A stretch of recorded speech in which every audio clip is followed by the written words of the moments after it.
Let's get the party started. Oh, baby! When was the last time you shit your pants? You think I'm a goddamn fool? I shit my pants last night. It's a beautiful planet. Well, it's a moon. For sure. I'm sick and tired of all this bullshit. Put that in your pipe and smoke. What's up, everybody? Josh from the Clearing Waivers Podcast coming at you for another week of the Clearing Waivers Podcast. Hope your week was really, really good. We are all doing great. We're not going to check in on the co-host. We don't care. Tonight, we've got a lot to talk about. Mainly, we did a great interview. We thought it was great, but we really appreciated our interview with Lynn Worthy of the Kansas City Star. He's a recurring guest now. So obviously a friend of the show status has been achieved for Lynn.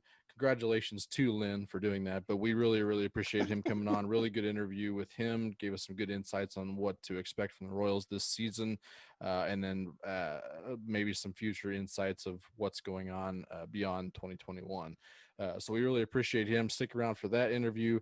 After the interview, we're going to get just shenanigans. Just do one because we had a great interview. I said it again, great interview. But we're going to jump right into it here right after this from our sponsors. We're back, and tonight we have recurring guest, which means technically friend of the show, Lynn Worthy from the Kansas City Star, beat writer, follows the Kansas City Royals. You can check him out at kcstar.com or over at Twitter at lworthysports on Twitter. Lynn, we really, really appreciate you coming back on with us. We didn't scare you off, apparently, so that's always good. Glad to be here. We got some fun nuggets from you, including some Bruno Mars stories and stuff. So we were like, well, we got to get Lynn back on to get his takes on the new Bruno Mars and the new Silky Sound song or whatever that's some baby making music right there. Facilitating, I think, is what you said last time. Yeah, I'm still not sure where I fall on that one. Like it's Bruno, so I'm in favor of it. It's just not at the top of my list right now. Sure. It's okay. It's okay. It's not like I've heard better from Bruno, but it's okay. I got nothing against it. I think that's a pretty solid review. I think that's probably where I fall as well. I'll allow it because it's Bruno. Yeah, makes a lot of sense. That's right. It's Bruno. So Well, we had to get you back on, obviously talk a little bit Royals here, so we could jump right into it here. Earlier this week, we did see Bobby Witt Jr. demoted, I believe it was on Monday, along with a couple other flurry of demotions that were kind of big time and kind of relevant to this wave of prospects that we got on.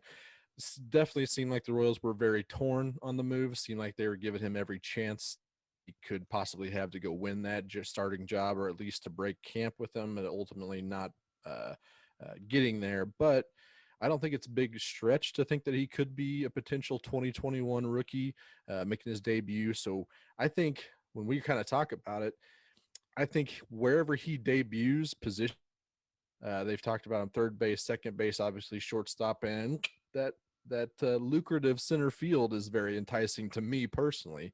But debut seems like it does say a little bit about the future of this Royals roster. So where are you going to put your money at as far as where he debuts, and do you think it'll be in 2021? Well, usually when I'm making predictions like this, I'm using somebody else's money. That's the way I like it. I was on one of the TV shows, and Vahe was on there too, and they were like, I forget what the question was, but I was like, oh, if I'm betting Vahe's money, like that's always my go-to. It's like, I ain't betting my money. I'm betting somebody else's money. Right.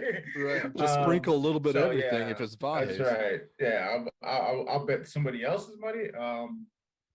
Up until probably like last month, I probably would have thought third base. Like I was pretty I don't want to say sure, but like that was what I was thinking it was going to be third base. Just because I thought he probably was still going to be like, the better part of a year away.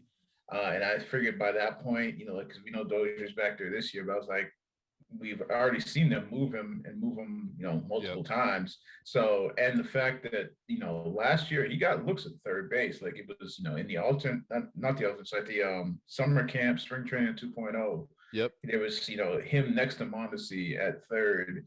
was a look that we got a couple of times. And then I know from talking to JJ Piccolo that they were like specifically making sure they got him some looks at third base in the alternate site. I mean, we weren't there. And I know he did get a little bit of second there too, but I think the way I remember it being phrased was like they were making sure they got him some looks at third. Mhm. So like up until like a month ago, I was thinking third's going to be the spot. It's probably like a year away. Dozier's there for now, and then depending on what happens, Dozier's going to move again. And he's probably going to just slide into third. Mhm. But this spring, I mean, they were pushing him at second, like that they were pushing that hard. So that makes me doubt whether that's what Make you question it for sure. Yeah.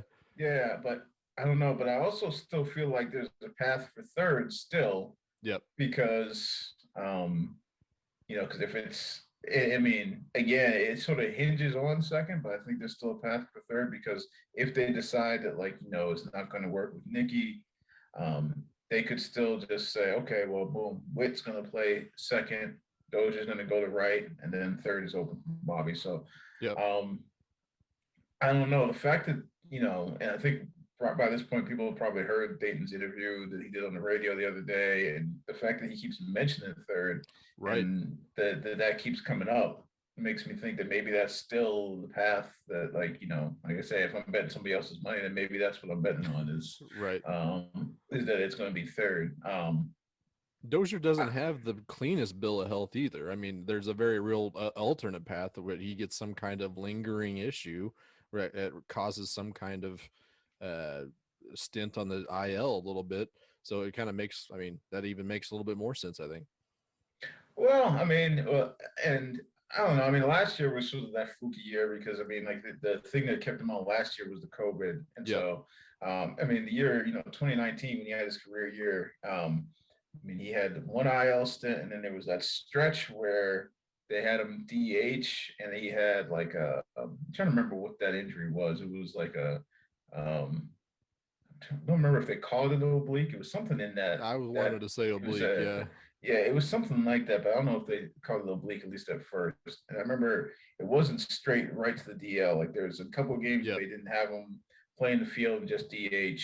And that's when we saw, I want to say, Goody for the first time, if I'm remembering right. And so, and I know he had that year in the minors where he just sort of like, he had a bunch of freak things. Like there was a broken nose, and there was, trying to remember what that was. But he was a shoulder in there too. Yeah. It was like three different things. They were all sort of like not connected, but I don't think of him as a guy who's like really injury prone. I just, bad luck. Yeah. And so, but clearly he's the guy, him and Witt are guys that they're going to move to sort of make the lineup fit the way they want. So, but they did get him a lot of run at second, so it makes it a clear question. So certainly not nothing, that's for sure.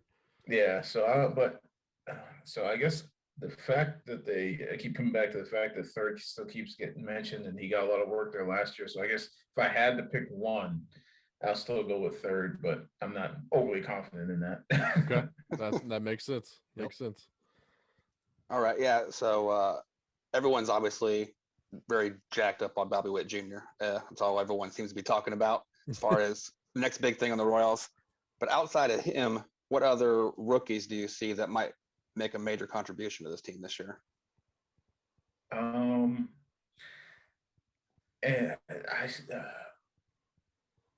The pitching is one that I feel like, because that's where they've got a lot of talent.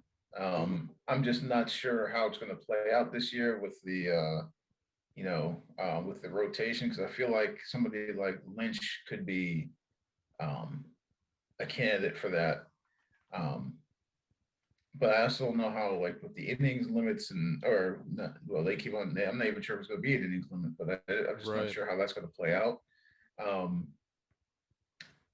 And I feel like in the field, like, if somebody goes down, depending on who it is and where, I mean, I could see somebody like Isbell making an impact in the outfield. That's what I like to see. I mean, I'm not try to wish any injuries on anybody, but I'm just thinking, Right. like if something happens where you got extended period where you need an outfielder, um, just from the way, I mean, because we speak with Matheny like almost every day, and the way he talks about Isbell, like it's to the point where like Bobby is on like another level, but like he makes sure to mention that mention Isbell like almost in that same breath. It's like don't Right. forget about like because everybody wants to ask 20 questions about Bobby. Like, it's like don't be forgetting about Isbell. Don't be like, sleeping on Isbell. Yeah. Yeah.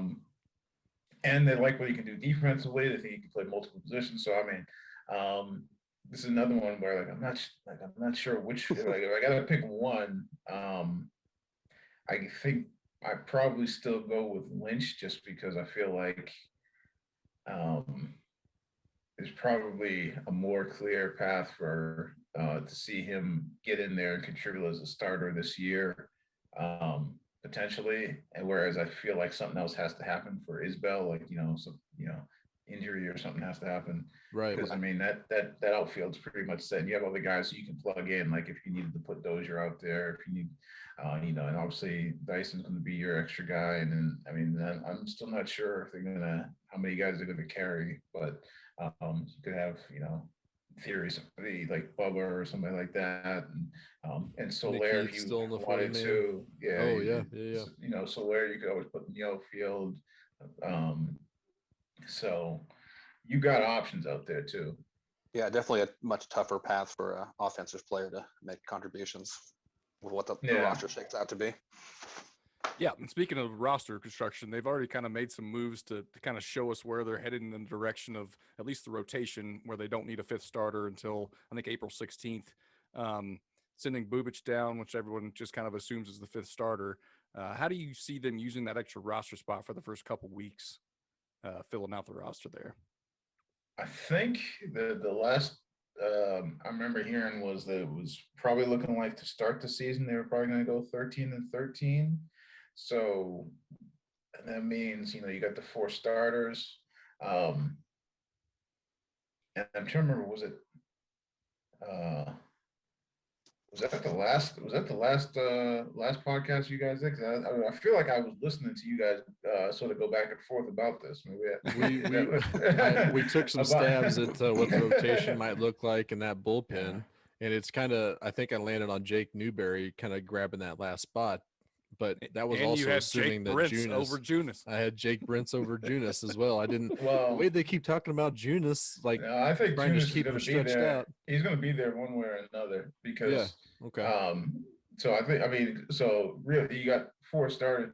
I think Junis is going to be there even if he's going to be in the bullpen to start the season or be like the extra swing guy or whatever. So that's 5 guys right there on the pitching staff. I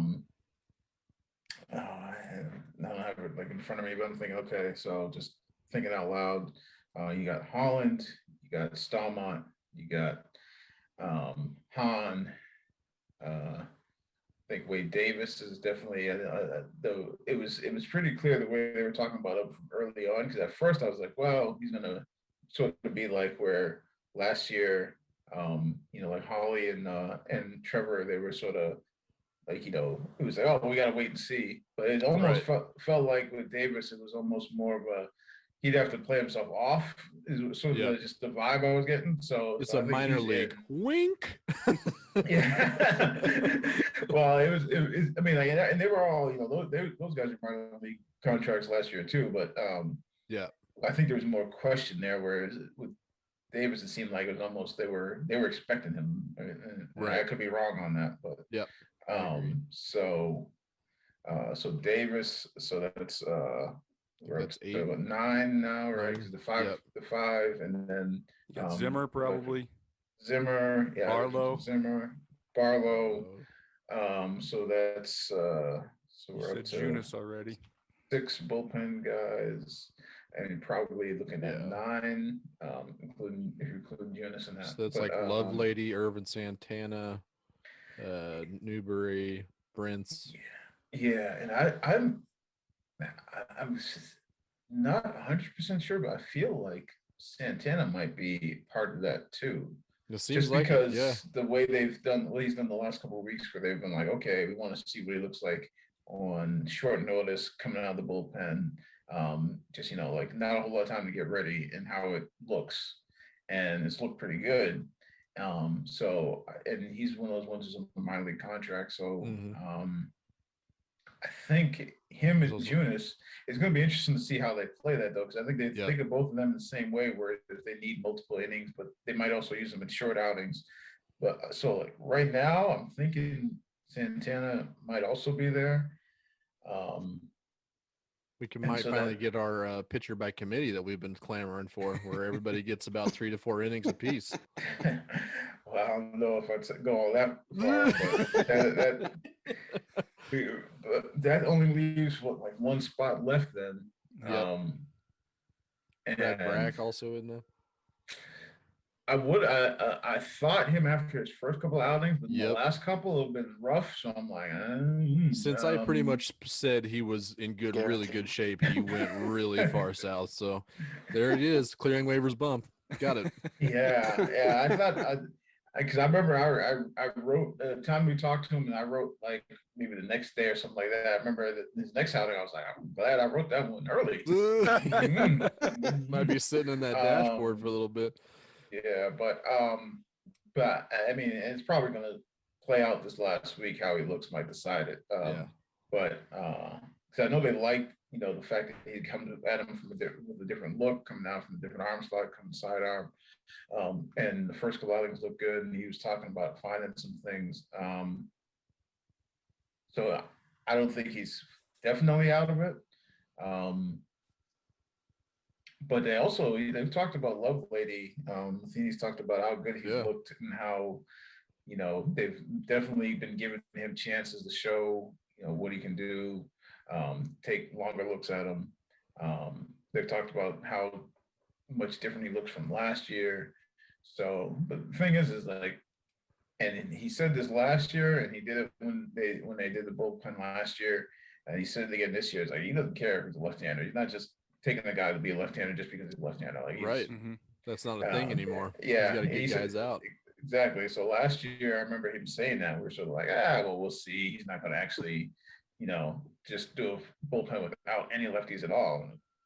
There you go. So, so he's shown he'd do it. So he'd do it again if that's not the best. Not scared. That's not the guy. So, but I think so. Like Lovelady, I think's got a shot at that spot. I think Brock's got a shot at that spot. Newberry might have a shot at that spot.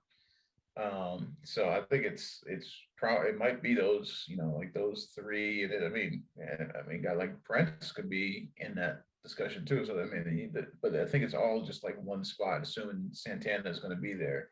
Yeah, it's really like one spot. And I wanted to, today was an off day, so we didn't talk to anybody today. They were dark today, but it was because I'm just getting back out here to Arizona. So I was here early, and then right about after the first game they played, I came back to KC. So I haven't really seen like the radar readings and stuff like that. But when they played the Salt River Fields and they had the full StatCast, and I remember them talking about Hernandez, but like Hernandez was hitting 100. Coming out that bullpen, and I'm like, I didn't yet, but to ask if that changes some of the plan on that, because I asked early, and the word was, well, with those young guys, they want to keep them stretched out, want to keep them looking at them as starters, so they're using all their pitches and not sort of like, when you get to that bullpen, you might just get down to where you're only using one, 2 pitches, 2 or 3, and the other ones sort of fall by the wayside. But you coming out throwing like that, I don't know if that changes some plans or not. Right. Might change my plan. Is that the same gun that was hitting Irvin Santana at 97 though? I got big questions about that gun if that's what they're saying.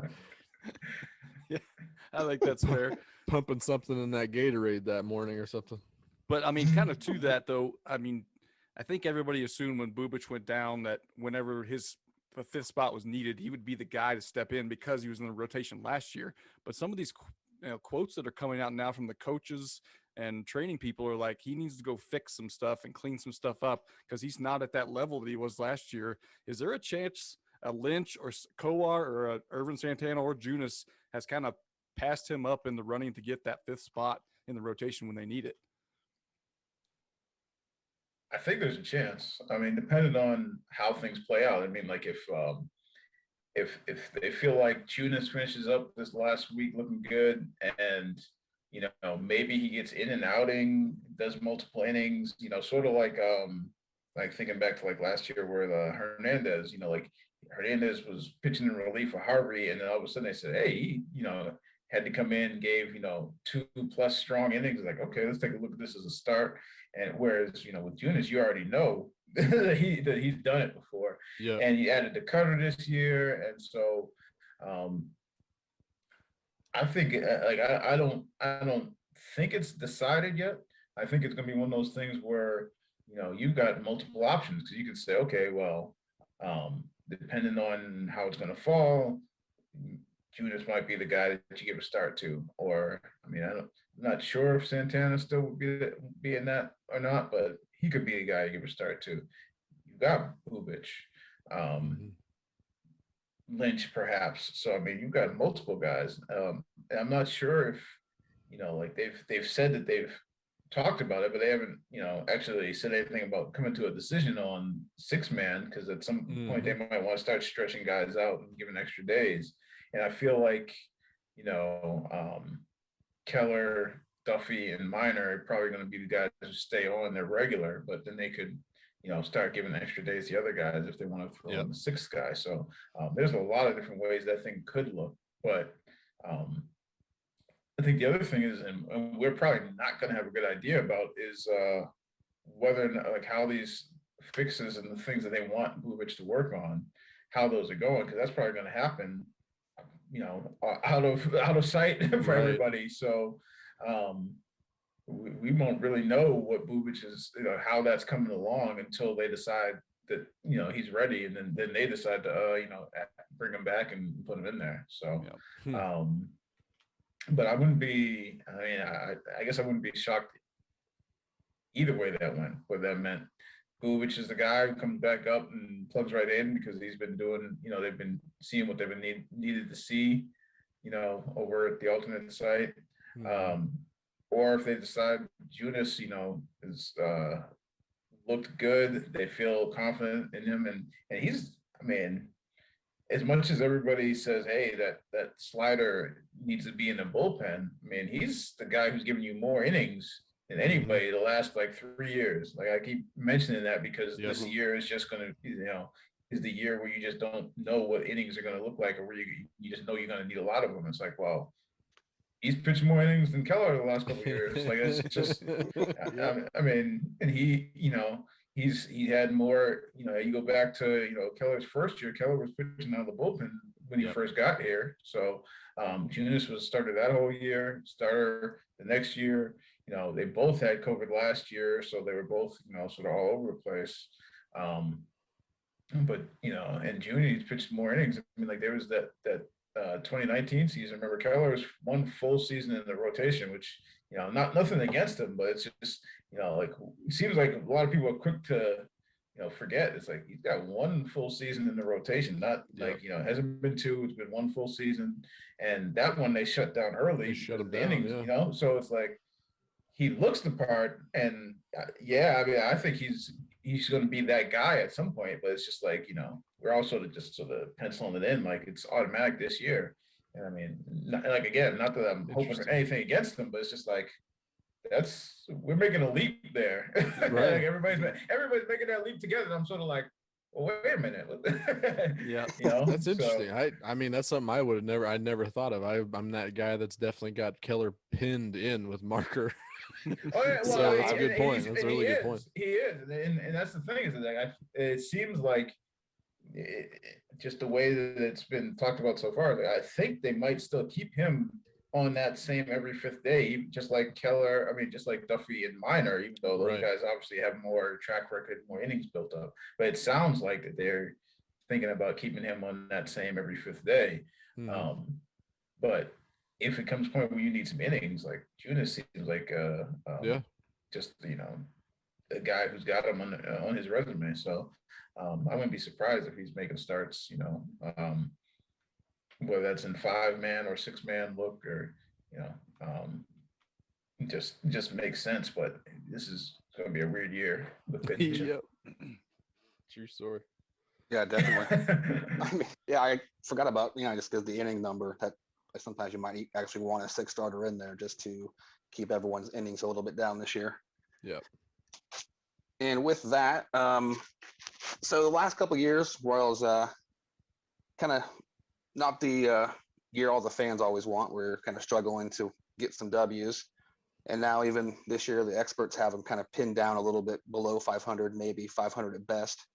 But have you been able to get a sense possibly where the players have a feeling that they're being underestimated and they're just ready to get going right out of the gate to prove people wrong? Well, I think they two things. One, I think they definitely feel like their expectations are higher than that.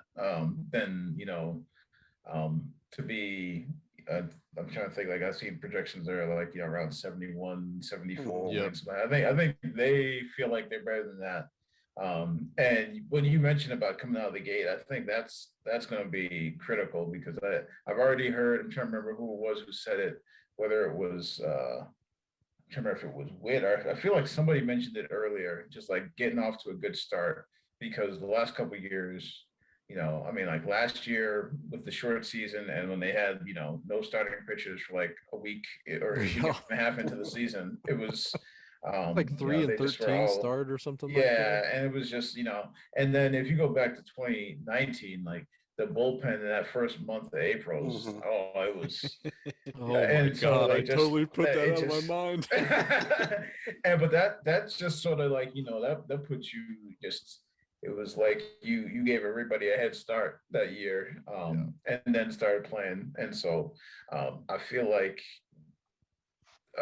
that's the other part of that, is like getting off to a good start. It feels like it's something that is going to be important for them, because they do feel like they should be better than what the projections are. I think Witt said it point blank that their goal is playoffs. They want to compete for the division. They want to be in the playoffs. I think Salaries said that they should be in the playoffs. I think with you think at some of the moves they made this offseason, it wasn't just like, okay, we're going to bring in a guy who maybe can play and maybe can hold a spot for a little while. It was like, no, they went out and got guys who, put up numbers, guys who, veteran guys, established guys. Yeah. So I think that for them, the expectation is high. And then, Matheny, shoot, he never wants to hear anything about not competing for, that's not in his mind. I think it was like, I'm trying to remember when they were mathematically eliminated last year, but up until that day, he wasn't talking about off season. When we have like a beat writer, he wasn't talking about no off season, no future, no nothing. It was like he would not even, he would not even think of or start discussions about what, looking ahead to next year. No. Now, even if they had to win out, it was that he was not going down that road. So, he's not going to be like, oh, we playing for third. Like, that's not right. Now, when people have asked me, I've just been like, I don't know. It's hard to predict or to say, like, the expectation from the outside is that, okay, they're going to be, like, whatever, 85 wins or something like that. It's like, because the last time we saw them in the full season, they lost 100. And then last year's, like, if you took what their pace was, I think that's basically what some of the predictions were this year. Was like, you stay on that pace, you get to like 71, 72 wins. Yeah. So to go from that to say, okay, the expectation is, again, like I say, as an outsider, to say, okay, well, you got to expect a 10 plus win improvement. To me, that's a big jump. And they've made additions and everything. And it's just, but again, I think the pitching is a question mark just because of the circumstances this year. So to say, right out the gate, we expect 10 plus more wins, and anything below that is like, they didn't do what they're supposed to do. That's just sort of a hard leap for me to make. But but you ask them, and they're like, we're supposed to be trying to win the division. Right. And that might answer my question here. My next question here. We've kind of talked about it amongst ourselves a little bit, but it seems like we've got a couple candidates that we kind of thrown out in there, but we're looking for who is the player that's kind of got that, the player or coach is kind of where I'm headed with this. Who's got that? We're going to call it the Mamba mentality, where you're not necessarily negative, but you might be a little bit of an asshole about, like, you've seen success, you see what it looks like, and you see what it doesn't look like. And is there a guy in there that kind of brings that edge, brings that chip? We kind of maybe think a little bit about Shields having that back in 2014, maybe Gordo and Moose back in those 14-15 runs. The guys are just there to work. They have their focus set on one thing only, playoff baseball, and anything else is an absolute failure. Who is that guy in this clubhouse? Well, I think like the mentality, and it's sort of weird too because like this is last year and this year won't ever actually get to go into a clubhouse to actually Right, see you might not be able to see much of that. Yeah, the first person just on mentality that comes to mind is Wit. yep, But the way you phrase it also makes me take a step back because the way you phrase it was, this is what it looks like. Like if you're talking about winning as a team, he hasn't been part of that yet right. to be able to say this is what it looks like. Mm-hmm. Whereas there are some guys on that team, I just don't know. Like, a lot of them are like newer guys. So Wit comes to mind, and also because he's taken on more of a vocal presence with that team the last couple of years. I know he was real close with Gordo, and like it was almost, I mean, it never actually happens this way, but it's almost like it was passed from Gordo to him in some ways. Yeah. Like even to the point of like last year when when Gordo came out of left field in that last game, it was Witt who moved over and like took him out, sort of thing. Like in a lot of ways, I feel like it was almost a passing of the torch. passing of the but when you talk about actually having been through it and seen it and done it, like just factually, Witt hasn't done that, but I think he's got that mentality. Now the other person who comes to mind, because again, just off of that wording, like because he was part of it and was there and did it, and I haven't been around him, but just from what other people say, is that Dyson is that guy in terms of the clubhouse, setting the tone, telling guys, how things are supposed to look because he was on a world championship team. He's been in that role where he wasn't like, necessarily an everyday guy, but was still had a big part in that team. And he's an older guy, so he's been around. Again, I haven't really seen it firsthand because I wasn't here when he was here before. But from everything I hear, it sounds like he's that type of guy. At least that's part of the reason that they brought him in, was to be that type of guy. Yeah, and that he's real good about talking to guys about like how things are supposed to be done, the way you're supposed to approach stuff, how he learned to approach stuff, and because he had to learn that when he was younger. And I think when we had the press conference when he officially signed again. Talking about having to learn from guys like Mitch Meyer and different guys about like, this is how you have to think of things. And he seems like he's really willing and anxious to pass that on to different guys. And because he's played on the teams he's played on, I think he's definitely a guy. I hadn't really thought about, it coming from the coaching staff or anything until you just mentioned it. But Matheny's another guy, like that's Matheny's mindset, from the jump, is like, this is how things are supposed to be. And it was funny when I asked Matheny about Dyson, because they were talking about all the different sort of like intangibles with Dyson, and he talked about just his way he could lighten stuff up in the clubhouse too. Because Matheny, and for Matheny to actually say it too, Matheny was the one who said like Dyson's going to be able to sort of like bring some energy and like make more, and basically make it more fun in there, make sure guys are having fun. And Matheny's like, yeah, I'm not necessarily the guy who does the fun. Right. That's what Matheny's saying, and I was sort of like, I was like, did I just hear you say Dice is going to teach you how to have fun? He sort of laughed a little bit. But yeah, He's he gonna said, bring you at know, least some swagger for sure. Yeah, so Dice is it's dripping swagger. It'll be interesting. Again, I wish we had. I mean, and you only see so much even when you are in there. But I wish we were able to see a little Right. bit more about how that plays out. But I could see multiple guys, you know, sort of having a piece of that. Like I think, you know, it was funny how the way you said like a guy who could sort of be that a-hole. I think Melly wrote a column or he wrote something on Witt when he was in Arizona, talking about how Witt knows that, you know, he sort of can be a little bit of a jerk. And like that was the whole column. Like it was the whole thing about Witt being a jerk. And so I didn't really think about that again until you said that. But it seemed like Witt had that capacity, and he, like you said, he did step forward. The last couple seasons kind of seemed like that guy that was kind of just. I mean, the first quote that comes to mind is when he was like, "I'm sick of losing. I'm sick of losing," and I was like, "That's a dude that's not here to lose any more games." So it seemed like he was the guy that kind of came to mind first, but. Yeah, when you started talking about Matheny and his mentality of not even like entertaining the thought of next season until it was absolutely official that it was over, that made a lot of sense too. So I'm glad that it's coming from a multiple guys. Yeah, well, and that, then I mean, yeah, I mean, and like I say, Dyson, and then I mean, and the other one, and it's hard because you know they've got so much stuff going on, but and I'm not sure how much of a vocal guy like in that sense, like you know, rallying the team sort of thing is. But I mean, Right. like I mean, you look at a guy like Salvi. I mean, yeah, he was in the thick of that when they were winning. He's always in the thick of things because of the position he plays.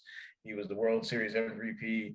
I mean, I think it's just hard with the catcher because he's got so many different things going on with the pitching staff. And, you know, For sure. So, but he definitely could be that guy. I just don't know if that's his personality. The sort of you know, jump he on doesn't guys seem and like stuff the like that. a-hole. He Yeah. seems like he's the heart and soul. Yeah, because he's just guy. having so not much the a-hole. fun, you know. Right. He's a happy Um, dude unless you're pimping a home run, and then it's a problem. But I mean, that's the only time I've seen him really fired up. so, but yeah, so I think there's a couple of different guys. Yeah. And you know, but yeah, it was interesting to me just because I'm thinking, well, if you're thinking it's got to be somebody who's been there before, that sort of changes it a little bit. Sure. Because actually, a lot of the guys, a bunch of the guys that they brought in have been there before, but I don't think the new guys. I don't think the new guys really are, you know, in that comfort level to come in and sort of be that right away. Right. I mean, Right. But I mean, Santana, Benintendi, Michael Taylor, like they've all, you know, had a little bit of that, like, you know, been on part of teams that have gone, you know, either won titles or been in the running for a title. But it's different when you come there new, you know. 100%. Mm-hmm. Yep. You may have it, but you're not comfortable like jumping into it for sure. Well, let's get you out on this here. Let's lighten it up. Last time we had you keep trade cut a couple of music artists. We're not going to take it easy on you again. We're going to keep you in the keep trade cut realm. In the past we've done a draft of our favorite baseball movies, and a lot of the movies that came up were kind of in that second, third tier baseball movies that you think of, not like the Bull Durhams or the Major League ones or Field of Dreams. We're talking about second tier that we grew up, nostalgia very much hitting us in the feels and stuff. So we picked a couple of those second and third tier movies. And I'm gonna need you to keep one, trade one, and cut one, and then bring in another one of those. Maybe The Sandlot. I see your shirt there. Maybe I was gonna say, I don't know if you noticed that. Yeah, that's still not top shelf. tier. I think that's not second tier. No, yeah, that's top shelf. I definitely got the "You're Killing Me" Small shirt going today. Yeah. Which we appreciate. It feels like you dressed up for us. We appreciate that. So you're gonna keep one, you're gonna trade one, and you're gonna cut one of this trio here. We got Rookie of the Year, we got Major League 2, and Angels in the Outfield. And you're gonna keep one, trade one, cut one, and you're gonna trade for one another second, third, fourth. I mean, depending on how far you want to go down the Major League hole, maybe you want back to the minors in it, but you're gonna trade for one of these movies as well. I'm keeping Rookie of the Year. Okay. I'm cutting Major League 2 because that one doesn't do it for me. Oh no. And It was I'm a going big, so Josh. well. I'm a Thanks big for coming Josh. on, Lynn. We got to I'm cut you big- off there. That's not. I'm big on Major League, the original, but Major League 2, I just not. I mean, like I'll still no. watch it, but it's just not. It's not. It ain't it. It ain't it. I'm sorry. I'm Oh sorry, it my ain't God, Rube Baker. I Rube mean, I'm Baker is not- the best character of all time.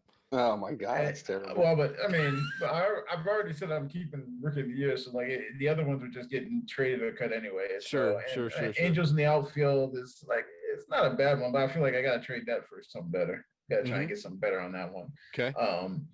But yeah, like I said, Major League 2 just was not quite doing it for me, especially in comparison to the first one. That's the thing. It's like because it's Major League, it's automatically compared to the first one.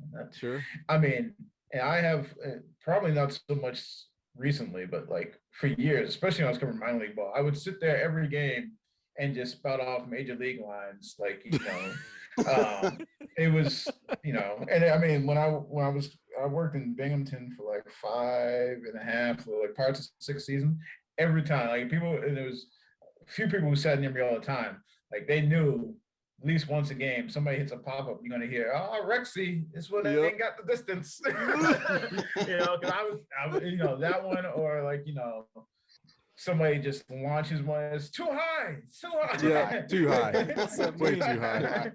They're just gonna hear all sorts of stuff like from it was just an automatic. So Sure. and two doesn't measure up. I'm sorry. I mean, I feel like you could definitely get one. Like if one gets hit out in the right field, he's gonna need a rocket up his ass for that one. I feel like that's also very, very quotable as well. Everybody on this podcast entitled their own opinion. That's fine. Yeah. But I'm not sure what I would trade.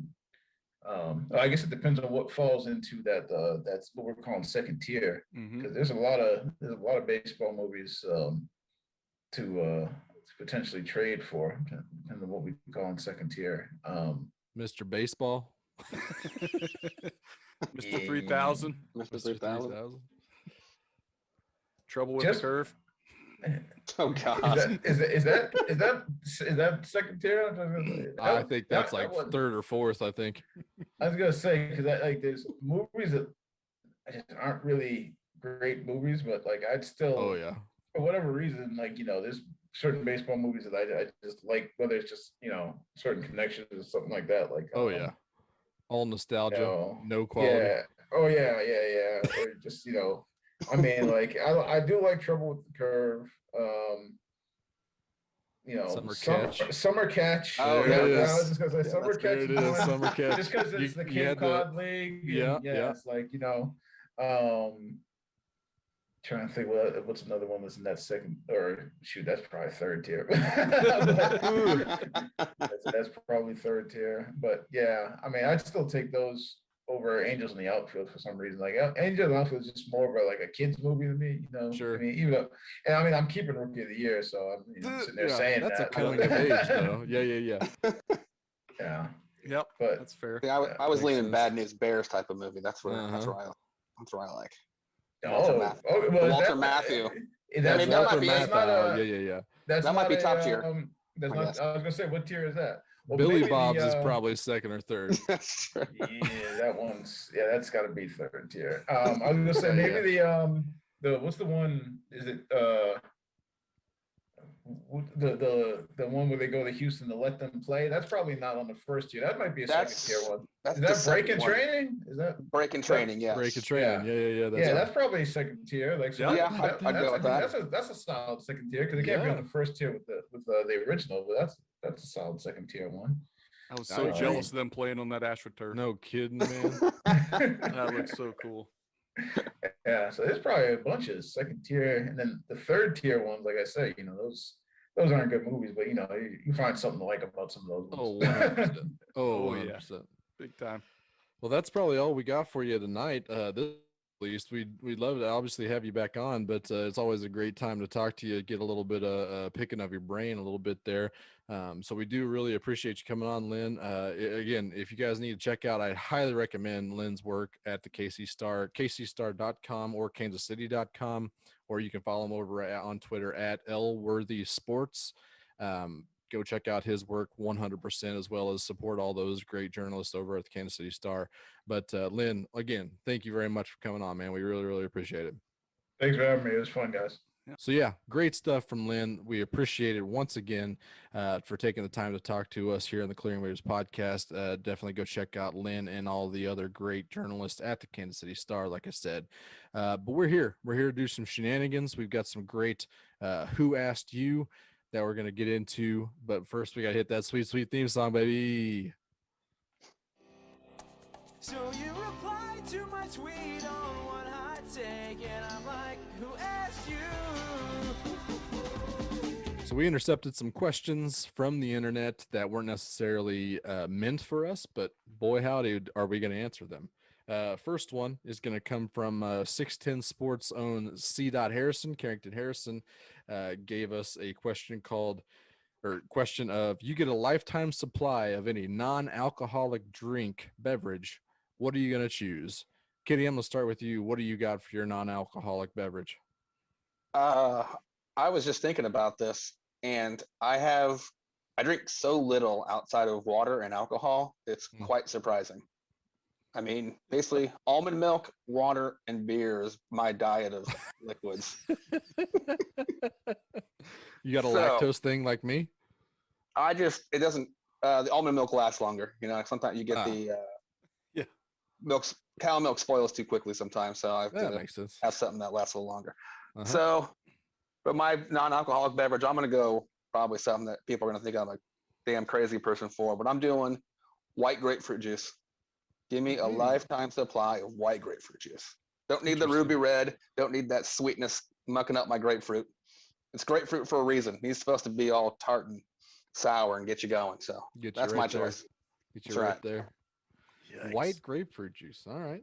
Yes. Very specific. Well, plus I can mix it with my vodka, so I got a mixer involved with my. I figured that was the only reason. Mm-hmm. I just drink it by itself. Really? Delicious. Okay. Oh yeah, delicious. All right, Brian. Get myself when I get that ham steak at breakfast instead of the bacon. We're not talking about that anymore. That is not going to work on this podcast. Well, I'm right there with Kitty. There's not a whole lot of things outside of water and beer and alcohol that I consume beverage wise, but there is one that I must have, and that's coffee.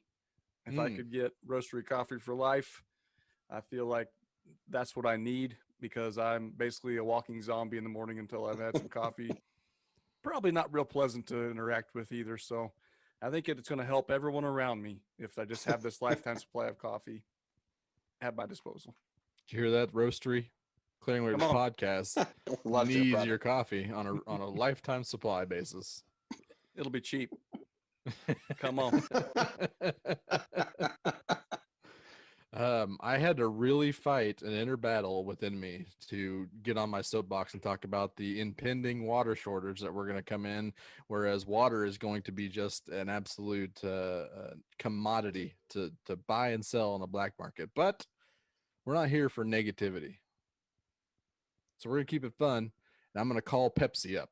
I'm going to say, Pepsi, I know you got the recipe back in your Rolodex. Go find me and bring me a lifetime supply of Pepsi Blue. I'm the only person on earth that likes Pepsi Blue, and that's what I need from you. So you're going to need to deliver me a lifetime supply of Pepsi Blue. What? I don't even know what that is. It was a limited time. Apparently so. But it brings back a whole wave of nostalgia where worries were not a thing. Like the biggest worry was an impending quiz or something. It was very worry free. So I mean, bring back wild cherry Pepsi if you're going to bring back a Pepsi. I thought you were going to go. I thought you were going to go Crystal Pepsi. No, I didn't. I'm too young for that. That was like wild cherry Pepsi didn't go anywhere. What are you talking about? I don't want any Pepsi Blue. I just Pepsi Blue. Never even heard of it. Pepsi 1 or whatever that 1 calorie stuff is. Just go to Coke and get Surge back. Surge didn't go anywhere either. You really are out of the soda. You can't find Surge at a grocery store. You can go to Walmart right now and get 16s of Surge. You're out of your mind. Tall boys, if you will. Oh, lies. Next question. From at Baseball America, which is a close friend of ours, sent us a personal question asking us who we think will be the bounce back player of the year for baseball this year? I'm gonna go. I've got two answers, so I'm gonna leave it for you, Brian. You're gonna lead off here. What do you got? I think it's an obvious one, and I think it's Nolan Arenado. Mm-hmm. He had a bad 2020, only hit 253 with a 303 on base percentage. His worst year of his career outside of his first year, 84 OPS plus. I mean, that's bad for Nolan Arenado.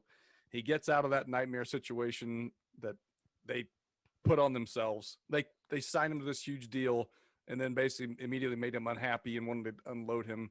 So he gets to hit the reset button. God dang it, it's in St. Louis. But I think he's going to hit the reset button in a hard way and come back strong.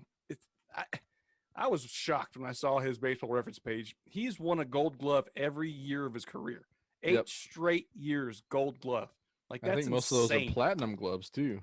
Good God. I mean, he's a career 120 OPS plus hitter to go along with 8-time Gold Glover. So, God, they got such a deal pulling him in St. Louis. So I think Nolan Arenado comes back in a big way and is probably getting MVP votes this year. Oh yeah, I think that's absolutely right. And he does have an opt-out after this year too. And he's already said he's so happy there he's not leaving. Well, when the rest of the team is trash around him, hopefully opt out. He would have to opt out of the remaining 7. That probably includes this season. So 6 seasons and like 180 million. He'd have to opt out of. That's a tough opt out. Yeah, it is. But I think he's only 29. So this is probably his last chance to get a payday. Right. Well, nowadays, nobody's gonna pay him when he's 38 years old. Well, if he opts out, he can get a big deal. Right. He can get another only 8 chances 10 years for sure. He's going to be 30 this year. Okay, makes sense. Kitty, who's your bounce back, comeback player? I always want Giancarlo Cruz, Michael Stanton to bounce back, but sure, not thinking it's going to happen. Might be waiting for a while for that bounce back. But I'm going to go with Chris Bryant. He was absolutely putrid last year. 206, 293, 351. I mean, that is bad. Not good. I mean, sure, obviously shortened season. He only played 34 games and he had 4 home runs in those 34 games. So coming off a 31 homer season in 2019. So, and I think he was probably unhappy too. So maybe this is his chance to one last hurrah, try to work something out, show the Cubs he's still a damn fine player, and possibly stick it to him by leaving in the offseason or hopefully forcing a trade maybe. He's got the 2 prongs, the not a great performance and he didn't play a very full season. So I think that's a solid candidate for sure. Always a candidate for the DL too. Always a candidate, yeah. Contract year undefeated again.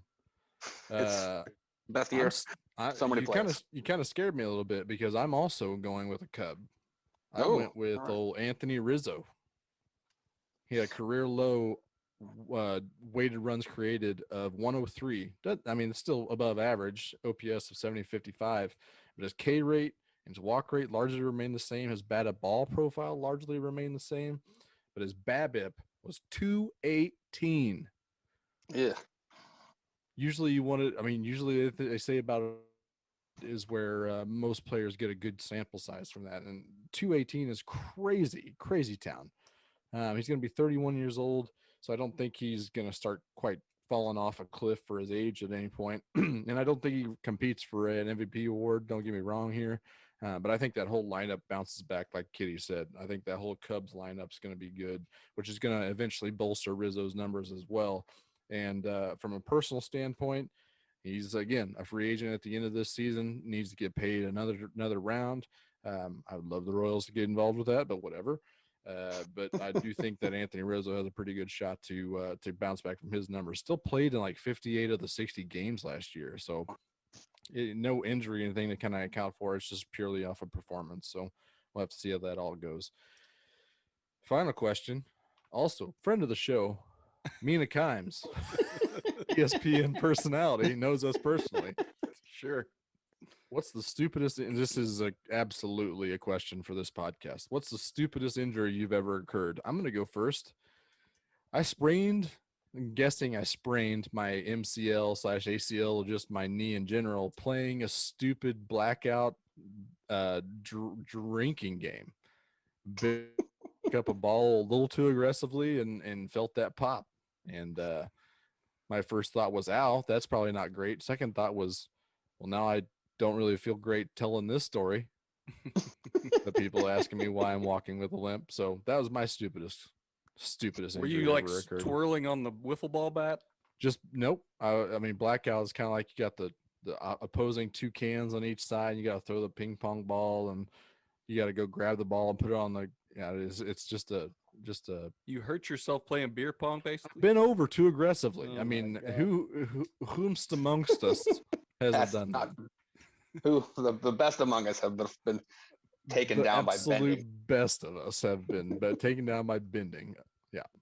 Jesus. Kitty, what's your stupidest injury? I was trying to think, and this one happened recently. I was at someone's house where they have a nice little push button against the wall for the toilet. It's a little plastic piece, and it goes in, and I pushed this plastic piece, looked away, and as I was moving my hand, it got caught between the two plastic, and I just cut the hell out of my finger right above the fingernail. And I bled like a stuffed pig. Or stuck pig. It was ridiculous how much blood was pouring out of my finger just from flushing a toilet. That's good. I mean, it's a dumb injury. That's gonna be tough to beat. I band-aided up for a few days. It was cut so perfectly. Oh, those fancy toilets get you every time. Yeah, I mean, you can't just have a metal piece on the side of the toilet that I No. push down. I can't have the finer things in life and Nope. me do not mix. That's That's true. got lawsuit written all over it. Bleh. Can't be getting bleeding from pushing a toilet button. Oh, You wouldn't God. think so. That was. I'm sure that's a new one. If anyone else has one of those in their house, they didn't think that was So a good. possibility. Watch out. Yeah, watch yourselves. You never know when the toilet's ready to make you bleed. Mm-hmm. Wow. Brian, try to top that. Oh, well, this goes back to college, and I wasn't even drinking at the time. Moving into an apartment, hooking up a washer and dryer, and the dryer was hooking up to 220 volt. And if you ever seen a 220 volt input, the prongs are kind of funky looking, right? They don't look like a traditional thing, but they're bent. And so I was like, well, it's a weird shape that I got to get this into. So my dumb ass is holding the prongs and bending them while I'm fitting it into the outlet. And boy, it bit the hell out of my hand. Oh boy. And I just sat there silently for a while, just like, how stupid am I? I am holding metal while I'm sticking it into an outlet, a 220 outlet at that. Like I was lucky I didn't really mess myself up. But Yep. I think it maybe just caught me and didn't get it fully. But I've never felt dumber in my life. That's awesome. That's impressive. We're quite the crew here. Jesus. Kitty, were you drinking for yours? I'd had a couple beers in me at least, but not Okay. enough to cut my hand on plastic. Sure. It wasn't blood thinning level, huh? Right. So, I mean, Brian almost shocked himself to death. Kitty almost bled to death, and my knees just give out. So I don't know which one of us loses or which one of us wins, but I know we're all stupid. So that's a good that's a good thing that I think qualifies Mina. There's some three probably really good submittals to your stupidness question. So enjoy those, Mina. We appreciate your submission. I'm sure she will. Yep. She's going to hear about this for sure. Definitely. That's going to do it for the Clearing Waivers podcast. Kind of short from us, but again, we had a great interview with Lynn Worthy. Great interview. So great. It's just Great. great interview. Just So a great great. interview. But we do appreciate him coming on. Go check him out at L Worthy Sports. You can follow us at Clearing Waivers at social media. Just share it with a friend. give us a like and subscribe. Let us know how we're doing. All the usual mumbo jumbo that we go through. Let's just end it. Everyone have a great week. Ta-ta for now.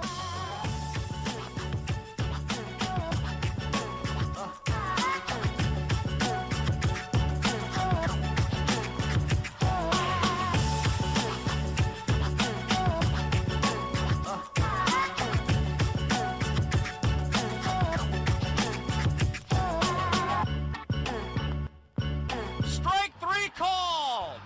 It's over.